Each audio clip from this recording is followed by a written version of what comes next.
What's going on, everybody? Welcome into the Bulls Report. And coming up on today's show, it is a fun one. We're going to be giving an in-depth breakdown over a blockbuster trade, which has Zach LaVine heading to the Bay Area and joining the Golden State Warriors. It's a wild one. I'm going to go through both perspectives on why this could benefit the Bulls and why this could benefit Golden State. But before we dive into that, guys, we're still in our sub battle with our Celtics Today show, and with them making the finals, it just kind of, made me a little upset, and I want to catch them in subscribers. We have a huge mountain to climb, though, so if you guys have not already, hit that subscribe button to just help us just inch our way into beating Celtics Today in subs.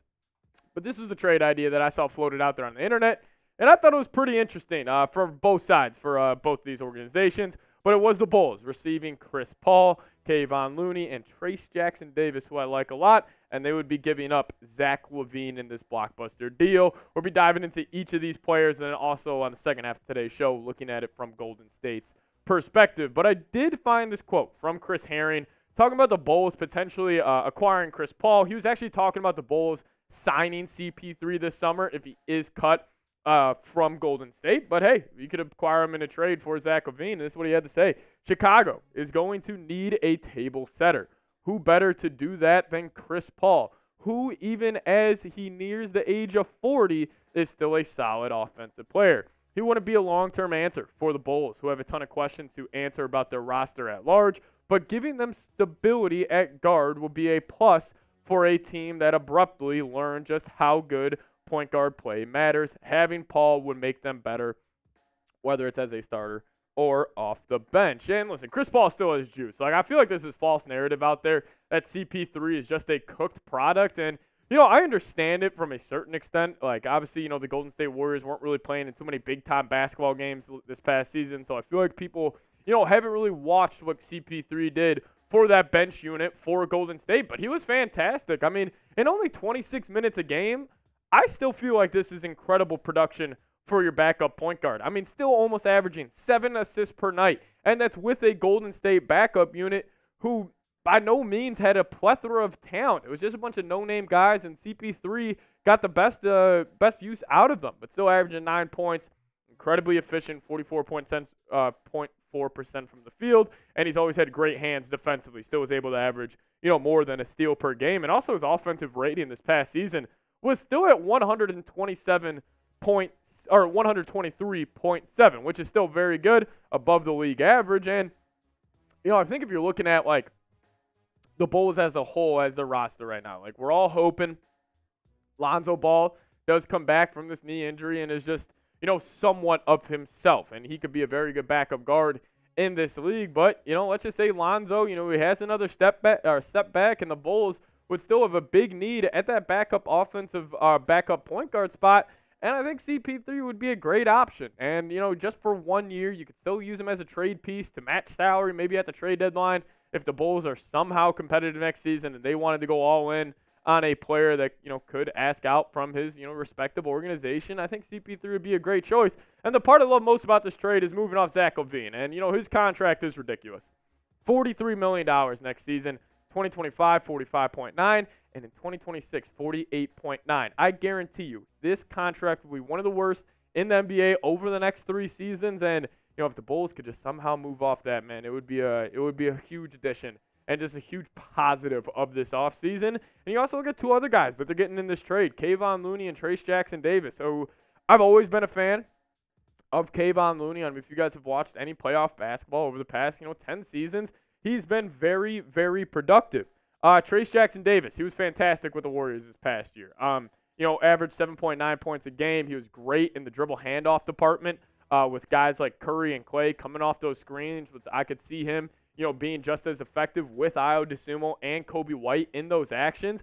But look at the field goal percentage. I mean, 60% for Looney, 70% for Trayce Jackson-Davis, and he was still able to average a block a game. Now, if you could somehow pair up him on this bench unit. If the Bulls do lose Andre Drummond, I think Trayce Jackson-Davis would be a great kind of complementary piece to any bench unit. So if this is the trade that went down, where's it be the Bulls? Getting Chris Paul, Kevon Looney, Trayce Jackson-Davis, I would be thrilled about this deal. Number one, you get a move off Zach LaVine. Number two, I do think you get a solid backup point guard option in Chris Paul, where let's just say the Bulls do make the playoffs. Like, Chris Paul would still be very, very effective in the playoffs. I think he would just abuse other teams, using that pick and roll, which we've seen guys like Kyrie and Luka do all postseason long. I mean, hence, the Mavs have some of the most lob points in the league during this postseason run. I could see Chris Paul, having that same productivity. And also, you get into guys in Kevon Looney and Trayce Jackson-Davis where, if you guys have watched this channel a couple of times, I've said I like that archetype of center where it's, more defensive and, rebounding focused in comparison to a guy like Vooch, where he's more of an offensive-minded big. But you guys let me know. Would you accept this trade?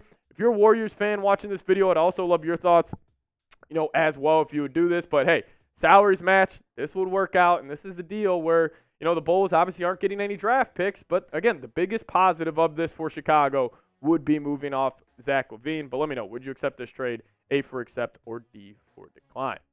Coming up next, why would the Warriors say yes to this deal? If we want to move Zach LaVine so bad as Chicago Bulls fans, why would another team want him? We'll give you guys my thoughts here in a second. But first off, I got to tell you guys about today's sponsor, and that is Prize Picks. If you guys download the Prize Picks app and use promo code CLNS when you're making your first deposit, we will match that first deposit up to $100. Just make sure you guys click that link, prizepicks.com/CLNS, and use promo code CLNS. Hey, NBA Finals are getting underway next week. Most likely going to be between the Celtics and the Dallas Mavericks. So if you guys want to create a lineup for the NBA Finals, we just ask you guys to do so at Prize Picks. And you play by choosing 2 or more players. You choose more than or less than on some stat projections.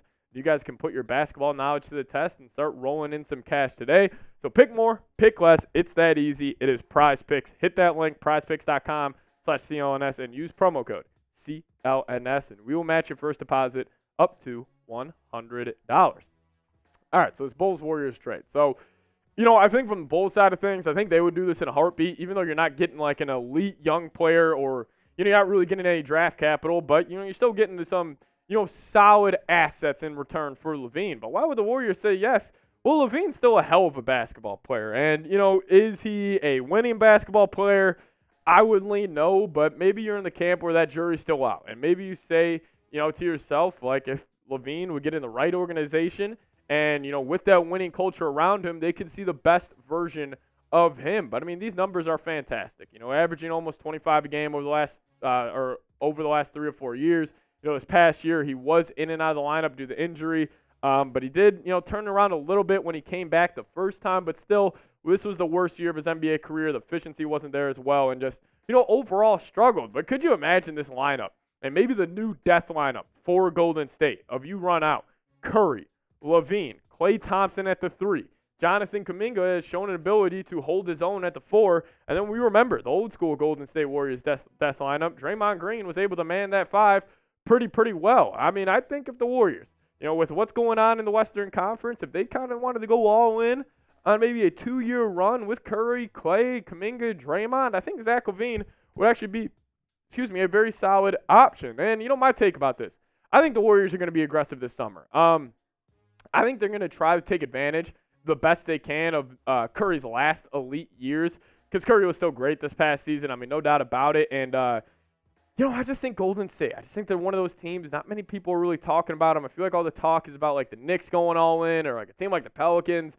But I think Golden State's kind of a sleeping giant because, I don't think they're going to be in that camp where it's like, we want to just keep the band together and just kind of, ride off into the sunset and just kind of sit on our laurels of winning already 4 championships. I think they want to hunt that 5th, and I'm pretty sure Curry, his biggest motivation would be catching LeBron James in rings, and maybe a guy like Zach LaVine. Steve Kerr did coach him during the Team USA period a couple years ago. He turned LaVine into a way better defender, and I could see the Warriors calling Chicago this summer.